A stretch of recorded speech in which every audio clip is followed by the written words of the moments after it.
And as a conservative Republican, what can you do in Washington, D.C.? First thing, you're going to go in as a freshman after elected, and they're going to try to sway you to follow the party and everything the party does. Yeah, John, I'd be a fool to say that I can go to Washington and do this alone. But I've already started reaching out nationally to other candidates, some of them military, some of them not, but all patriots.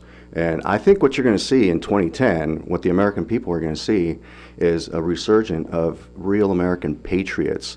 What our founding fathers intended us to accomplish, to leave your communities, leave your job, seek public office for a few years, and then go back to your job. And I think what you're going to see in 2010 is a little bit of that, and you're going to see more in 2011 and 2012. And I think we're going to finish it in 2012 and take all branches of government back for the people of America.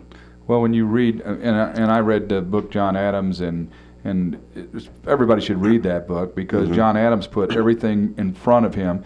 Tom Jefferson, George Washington were from Virginia. He made them in the forefront because they needed Virginia bad. Right. Those kinds of things. He put people in front of himself. But when they wrote that Constitution and when they worked on that Constitution, they had no idea people would spend 50 years in Washington, D.C. Yeah, I think if they did, they probably would have had term limits already established into the Constitution. But everybody that runs says, well, I'm not going to stay there forever. But then something gets a hold of them, and they just fight to stay. They spend 6 years trying to get reelected. Yeah, and I don't know what it is. I've never been there, so that won't I can't happen really, to you. Definitely not. I only make promises that I know that I can keep, and I know that I don't want to spend 30 or 40 years in the Senate or the House. Was it a shock moving from the Bronx to Sullivan, Missouri?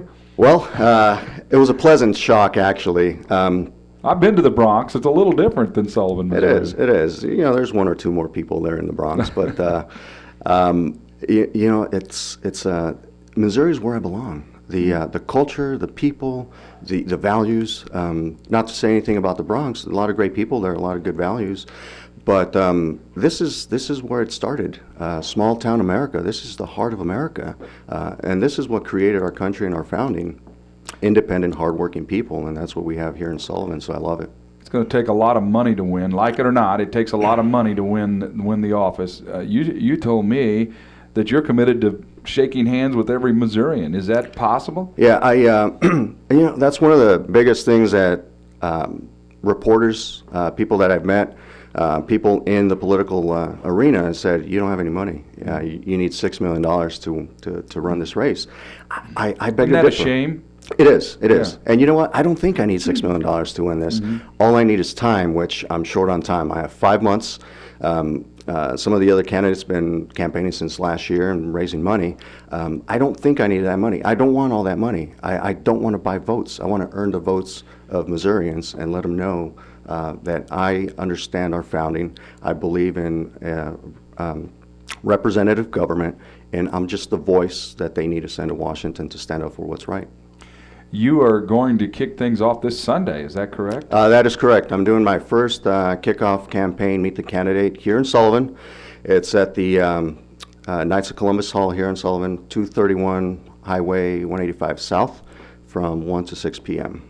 Kind of a different deal. I mean, I've read about what you're going to do there. You're going to speak on the hour every hour right up until 6. Is that right? I am. I'm keeping it open. I'm trying to be as flexible as I can to everyone so that they can come. I'm going to be there for 5. I'll stay beyond 6 if I need to. But basically, I have a 20-minute presentation on the hour, and then leave it up to question and answers. And basically, what I'm going to cover in the 20 minutes is who I am, what I believe in, and why I'm running, and then I'll answer questions.